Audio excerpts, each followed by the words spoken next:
Hello, it's about 8:30 on a Sunday, and I'm making this review when I have a 9 a.m. seminar tomorrow, which I have to get up at 7 o'clock in the morning for, because I really want to talk about Demons of the Punjab. Another side note, the frame is wonky, and my flatmate and her boyfriend are probably going to be talking quite loudly in the background. But at this point, I've been making these videos in front of various props of low-budget scenery, so you're just going to have to forgive me and get over it. So, in vast contrast to last week, which was a sort of very tired and pissed off review about an episode I didn't particularly enjoy, but surprisingly ended up getting about 250 views, this week I actually really enjoyed the episode, so let's see what that does for my viewer count. I think there is an overlying issue with this season in that it seems like it's been slightly dumbed down in comparison to what we've come to expect from new Doctor Who. However, in this episode, there just came a point where I just didn't care. I didn't care that sometimes they were saying the most obvious textbook, "this is a sad scene" line. And I didn't care that sometimes just the dialogue seemed like it was just explaining everything without much point. I didn't really care because the story was just brilliant and it was just affecting and well performed and well executed and exciting, honestly. It was exciting that a TV show that is this established is willing to go to those places and is willing to, you know, in many ways this is an episode that like toys the line and is quite simplistic in its narrative and isn't entirely willing to show like the worst atrocities of the partition. However, it's also just brilliant because it's so simple and it's so small, and by focusing on this one family, I imagine like hundreds of children who have no idea what partition is. You know, I think that lots of children who aren't Indian or Pakistani but live in the UK or in America, because the Doctor's obviously quite big over there, won't know this story, particularly if they live in the UK, because it's just, well, you know, it's deliberately erased from our history to make, because we never want the British to have ever seen to do anything wrong. And it's alluded to in this story. There's not so much, it's not quite as violent as it may have become during that time period in terms of anti-British sentiment, but it's said quite outrightly that the British, I think, drew a line in 6 weeks, and that ended up becoming the face of India and Pakistan and what's the other place? What was then East Pakistan, which is now a completely different country, which name I will remember when I'm editing this. I just think that even if it wasn't the greatest script of all time, it was just effective and just brilliant. It was brilliant even though it wasn't a typical Doctor Who modern era script, you know. It was brilliant just because it had heart and soul and believable characters and excellent performances and great directing and a great soundtrack and just, I loved it. I think I'm now going to go into spoilery territory. As for a mark, I'd say I'd give it an 8 because I didn't love it. 8.3 I think, so I didn't love it as much as I loved Rosa, but I loved it slightly more than The Woman Who Fell to Earth and The Ghost Monument, which I think are my other two like 8 level something marks. I'm very excited to see what this new era of Doctor Who is willing to do in terms of just going to other countries and exploring their history as well. I know a lot of people will be saying this episode is political correctness gone mad, but I also think what we've had recently was almost the other angle of that argument, where we weren't willing to touch any other history other than British history, white British history that is, because of probably like, I don't know, just either complete ignorance or maybe a worry that you were going to offend people. Whereas you should be willing to push the boundaries of what we've done before on the series, because that's what they did back in the day, back in the William Hartnell era, and so we should definitely be continuing that trend. I don't think I get that political with my own views on this channel, but I do think it is, it's important to use a medium like science fiction to just sort of normalise and integrate stories from the past that you just don't get taught in school. Even though it's fun to go back and chat to Shakespeare, at the end of the day it's a children's show. Sidney Newman wanted it to be educational. As much as it probably is educational to learn about his son dying and stuff, that is something that you're very likely to be taught in school. So I think going to historical figures that aren't normally taught in education systems is actually, it's a braver choice, I think, on behalf of the production team. But anyway, I'm going to go into spoilers now and less on my sort of non-specific ramblings. So in terms of the good things, I think the characters in this story were all great. I had a sense of who all of them were. They were a bit caricaturish at times, I can definitely see that. I can see, like, what was her name? Yasmin's grandmother's mother, so Yasmin's great-grandmother, being the sort of disapproving mother, and her love interest being the sort of attractive soldier, and the intellectual brother who says he's willing to die but has never fought in a war before. So, and I suppose they were kind of caricaturish, but they felt very real. They were brilliantly portrayed. I think the character that stood out the most to me, like thinking back on it, would probably actually be Yaz's grandmother, because there is just something in her, like, it's not, they never make it overt, which I enjoyed, but like there's these subtle parallels about how she and Yaz are very similar, in that she goes to Sheffield because she points at it on a map, and she's marrying somebody because she loves him, regardless of the social implications that has for her family and everything, and she just seems like she has that adventurous spirit, which is clearly transposed onto her granddaughter. You know, Yaz, in terms of the companions, is the companion that wants to go because she wants to explore, I think, the most out of all three of them. So it was just great seeing that dynamic, even though it's a subtle thing, playing out. And the other character that stood out the most to me was probably the character of Manish. I thought he was really interesting. I thought it was interesting that they chose to make him slight and scrawny and with glasses, and he's kind of the opposite of his brother, who is the typical soldier and war hero, but Manish is the one who's willing to commit all these acts of violence. And I just thought it was interesting they made this character sort of small twee intellectual, because they sort of explored why he would be radicalised, I suppose, if he is a sort of character who is, you know, more intelligent, in air quotes. He's the character who is looking at the maps and has sources and is always listening to the radio and is always keeping track of all the updates, but he's been radicalised and he's become this person who's not even willing to let his brother marry a woman that he loves because, well, he heard somebody on the radio say it was wrong. And I just thought that he was really interesting. He was brilliantly portrayed, and it was too on the nose sometimes, but it was never in the script that really he's doing this because he's scared. Well, that's my reading. My reading of it is that he was scared of what this future is going to be, and so because he wasn't really getting any answers that he thought were solid enough from his brother, like he thought he'd still be in danger if he married his grandmother, he decided that it would probably be safer, I suppose safer, but also like it would give him more of a choice as to what the future of his country would be if he joined with the radicals and with the people that are trying to separate out Hindus and Muslims. So I just thought he was a really interesting character, and I really love an episode of Doctor Who where I'm sat here and I'm actually like properly thinking about the character choices and the writing choices, and not just feeling frustrated or not just being like, oh yeah, that was good. I like the fact that even though there were some elements of it that were, I thought the writing was slightly too on the nose, I am sitting here and sort of thinking, oh god, if you actually think about the nuances of that decision, it's just brilliant.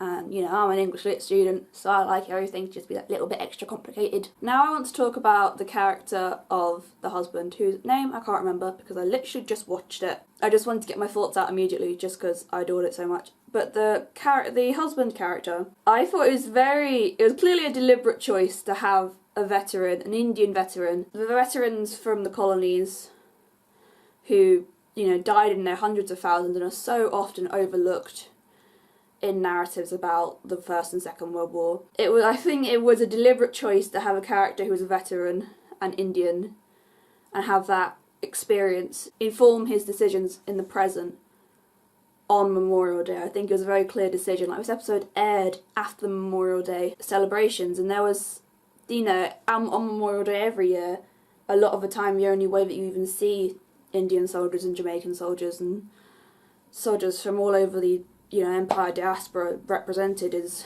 on the internet, and it's very rarely represented in the mainstream. And Doctor Who is a mainstream show, and it was literally on just after the Memorial Day service. So I think I was glad that representation exists, and because Doctor Who is a mainstream show, it should absolutely represent the underrepresented, because it's sci-fi, and that's what sci-fi was designed to do. Like Mary Shelley, when she invented the genre, was talking about all sorts of issues of science and gender and political radicalism that she was very involved in. I think it was interesting to have a character who was affected by his war experience, who then became non-violent, and obviously current discourse about World War I and World War II and how much we should celebrate the violence and everything, but that's not what this episode goes into, so I'm not going to discuss that. I just think that he was a really interesting character, and I particularly liked, one of the things I think they're playing with a lot this season is ideas of gender and masculinity, but they're actually playing with them a bit more subtly than, like, sometimes they're not so subtle about it. Sometimes they're like, the Doctor, the evil what's-his-face, Trump, Mr. Big character will not assume the Doctor's in charge, probably because of her gender. There's stuff like that. But there's also the sort of more subtle things of that a lot of the competent male characters and the trustworthy male characters are characters who are more in touch with their emotions, and characters who are less inclined to violence, who are characters who are not the stereotype of a sort of swashbuckling sci-fi hero, are the ones that are becoming the most interesting, and also usually shown as being like in the right. Like, even though I didn't enjoy last week's episode, Astos very much was that kind of character. He was smart and competent and, you know, a trustworthy male figure who was in charge and who was clever, and who didn't, when he was telling the Doctor that she was making a mistake, he didn't do it by belittling her, he just did it through reason and logic, and also just like, he was appealing to her from the heart. And so I think, like, just like in that very subtle way, that sort of theme of just the sort of person that you want to be, regardless of your gender, is that you want to be like the Doctor.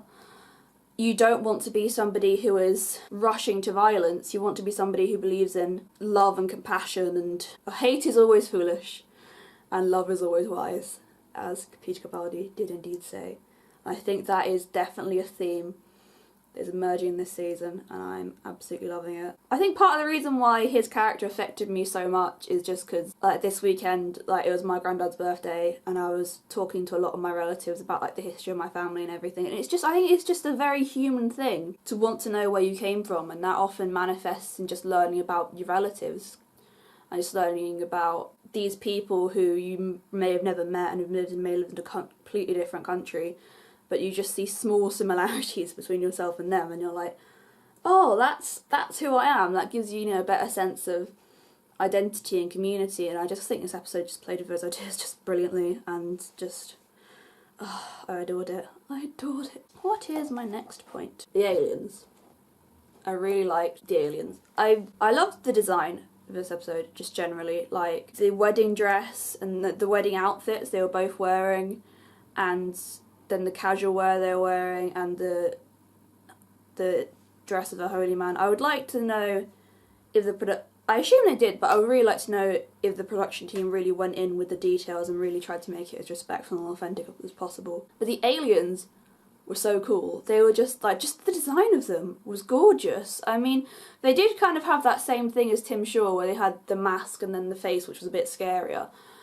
But I think the final, like, conversation between the Doctor and the demons was just really interesting and really affecting, and the concept of they're just people that sit around somebody when they're about to die alone is just heartbreaking.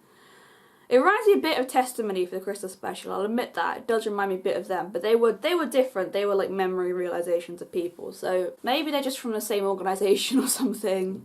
You know, they might be from a different planet, but maybe, like, they sort of signed up to sort of, like, UN for dead people sort of thing, where they were just like, do you know what, war's not great because it's destroyed our planet and all that, so instead of, like, trying to get revenge, we're going to go around and we're going to make sure nobody else dies alone, and then we're going to preserve their memories. So maybe they had that sort of situation going on. I also just loved the direction of this episode. I loved just the shots of them running well, just the background, I don't know if this was another South African direct episode, it probably was. The shot of Yaz's granddad, air quotes, walking through the field to meet Manish, and we're only being able to see his silhouette and his like clothing, because he's been blacked out by the sun, I thought was just gorgeous. The wedding shot, the shot of of Yaz's grandmother picking up the rope so they could tie it around their hands, was gorgeous. And I'm gonna start crying in this video,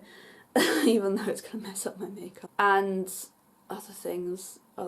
The shot where it went down on the TARDIS was brilliant. I thought that was a really great angle to work with. Though I wonder, does that mean that the TARDIS, this new like, crystallized structure, is it like the old TARDIS where it's not connected to the ceiling anymore? It just goes up and down in a sort of Peter Davison TARDIS way, maybe.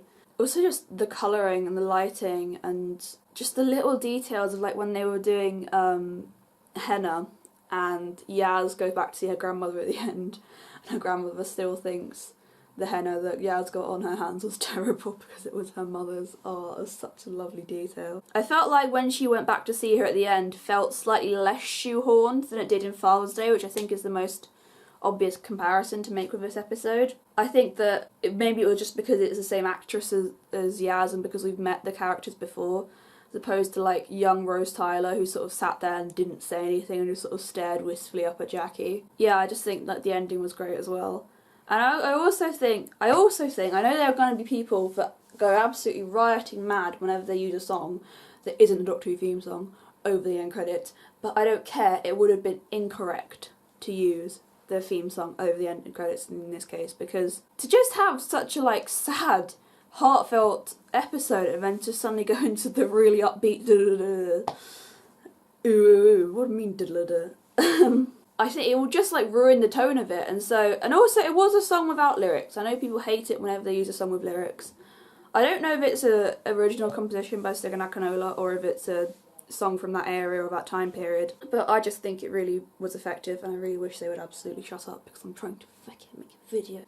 I do have issues with it, however, but to be honest, they're not that big, and I've referenced them already. Sometimes the dialogue in this season, I have found, is very shoehorned in and simplistic and has too much exposition in it. But again, like I said earlier, in this episode, we're past pretty much the 15-minute mark when I was really getting into the story, and when I suddenly realised, my theory initially was the Doctor was going to accidentally kill Yaz's grandfather. And once I sort of had that thought in my head of like, you know, they're going to have to somehow be involved in the death, then I was just on board, even though like the point where they're saying goodbye and they're just sort of like, I can't leave without you, and it's all quite simple, basic dialogue, but it just worked. It just worked. And yeah, could the script have done another draft? Yeah, sure. But it works fine in the iteration that we have it in. I'm also glad about the aliens, that the aliens weren't responsible for the violence. It's the same thing we had with Rosa,